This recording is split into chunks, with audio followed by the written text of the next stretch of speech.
रुपए कार्ड के कुछ वेरिएंट्स हैं जिन पे कि आपको 10 लाख तक का इंश्योरेंस मिल सकता है, जो कि होता है आपका एक्सीडेंटल इंश्योरेंस और परमानेंट डिसेबिलिटी। सबसे पहले आता है इसका रुपए का प्लेटिनम कार्ड। इसमें आपको 2 लाख रुपए तक का एक्सीडेंटल इंश्योरेंस या टोटल परमानेंट डिसेबिलिटी का कवर मिलता है। दूसरा जो वेरिएंट है वो है आपका रुपए सेलेक्ट, जो कि एक हाई प्रीमियम कार्ड है, और इसमें आपको जो मिलता है वो 10 लाख रुपए तक का एक्सीडेंटल इंश्योरेंस कवर मिलता है या फिर टोटल परमानेंट डिसेबिलिटी भी इसमें मिलती है।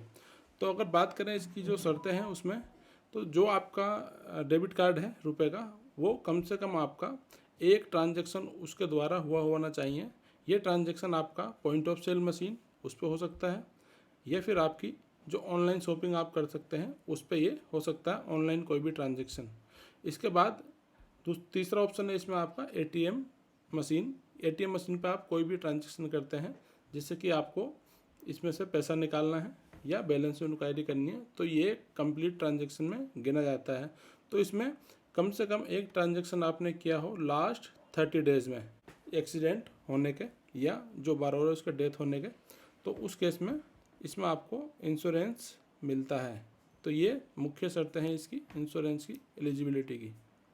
रुपए कार्ड पर इंश्योरेंस क्लेम करने के लिए कुछ डॉक्यूमेंट्स हैं जो आपको जमा करने होते हैं बैंक में। सबसे पहले इसमें आपका जो भी क्लेम फॉर्म है वो आपको कम्प्लीटली भरकर जमा करना है बैंक में। साथ में ओरिजिनल और certified copy of death certificate जो भी कार्ड होल्डर है उसकी। इसके बाद ओरिजिनल और सर्टिफाइड कॉपी ऑफ एफआईआर और पुलिस रिपोर्ट, जिसमें कि पूरा डिटेल लिखा होगा कि किस तरह से एक्सीडेंट हुआ और किस तरह से डेथ हुई। इसके बाद ओरिजिनल और सर्टिफाइड कॉपी आपको लेनी है पोस्टमार्टम रिपोर्ट, जिसमें कि केमिकल एनालिसिस भी हो कि जो अगर किसी जहर से मौत हुई है तो वो किस तरह का था, क्या था, तो उसमें एक डिटेल एनालिसिस होता है, तो वो साथ में आपको लगाने हैं। इसके बाद फिर copy of all medical record, अगर जो जिसका एक्सीडेंट हुआ वो हॉस्पिटलाइज था और उसका अस्पताल में इलाज हुआ हो, तो उसके सारे डॉक्यूमेंट आपको यहाँ पर साथ में लेने होते हैं। और इसमें न्यूज़पेपर की कटिंग भी लेनी होती है, अगर कोई एक्सीडेंट आपका न्यूज़पेपर में रिपोर्ट हुआ था तो उसके अकॉर्डिंग। फिर original KYC document with KYC और नेफ्ट डॉक्यूमेंट ऑफ नॉमिनी, यानी कि जो भी आपका नॉमिनी है जिसको भी पैसा मिलना है उस पर्टिकुलर अकाउंट के लिए, तो उसका आपको पैन कार्ड, आधार कार्ड लेना है। अगर पैन कार्ड ना हो तो आधार कार्ड भी चलेगा, साथ ही अगर ये ना हो तो आपका वोटर आईडी कार्ड भी आप ले सकते हैं। तो इस तरह से केवाईसी डॉक्यूमेंट और नेफ्ट डिटेल, जो भी इसमें नॉमिनी होगा जिससे खाते में पैसा जाएगा उसके अकाउंट की डिटेल भी यहाँ पर बैंक आपसे मांगता है।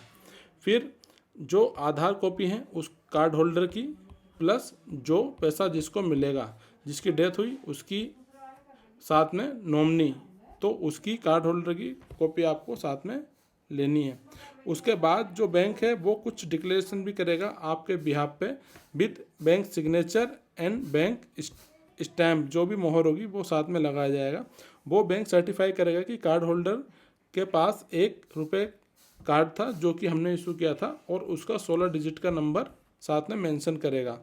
फिर compliance of 30 days transaction criteria, जैसा कि हमने आपने बताया था कि ये जो एक्सीडेंटल क्लेम है ये तभी मिलता है जब एक्सीडेंट होने से 30 दिन पहले भी आपने इसमें कोई ट्रांजैक्शन करा हो, तभी उस केस में मिलता है। तो उसका जो प्रूफ है वो बैंक आपको देगा स्टेटमेंट की फॉर्म में, जिसमें कि ट्रांजैक्शन होता हुआ उसमें शो करेगा।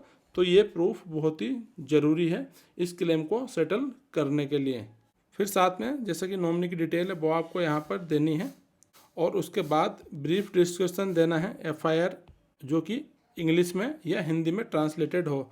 अगर कोई रीजनल लैंग्वेज में एफआईआर आपकी है तो उसको आपको इंग्लिश या हिंदी में ट्रांसलेट भी कराना होता है। इसके बाद बैंक ऑफिशियल का नाम और contact detail with email ID, जो भी ब्रांच बैंक की ब्रांच है उसने आपका क्लेम प्रोसेस किया तो उसका पूरा डिटेल यहाँ पर उस बैंक ने आपको दिया हो क्लेम फॉर्म के साथ। अगर आपको ओरिजिनल डॉक्यूमेंट किसी और इंश्योरेंस के लिए भी अप्लाई करने हैं तो इन सारे जो इंश्योरेंस के पेपर हैं उनकी आप सर्टिफाइड कॉपी भी यहाँ पर दे सकते हैं। तो इस तरह से आपका जो क्लेम है वो प्रोसेस होगा। ये डॉक्यूमेंट्स एज पर रूल्स हैं। इसके एडिशनल अगर जो भी इंश्योरेंस कंपनी है अगर उसको ज़रूरत होती है तो वो आपसे कुछ मांग सकता है। फिलहाल के लिए 2023-24 के लिए टाटा AIG इसकी इंश्योरेंस कंपनी है, वही सारे क्लेम इसमें प्रोसेस करती है। तो ये जो PDF है, डिटेल PDF है जो हम आपको दिखा रहे हैं अभी, तो इसका लिंक भी हमने डिस्क्रिप्शन दिया हुआ है, चाहे तो आप डिटेल में उस PDF को पढ़ सकते हैं। Friends, thanks for watching this video. अगर आपको वीडियो पसंद आए तो इसको लाइक करें, शेयर करें, साथ ही हमारे चैनल को सब्सक्राइब भी करें।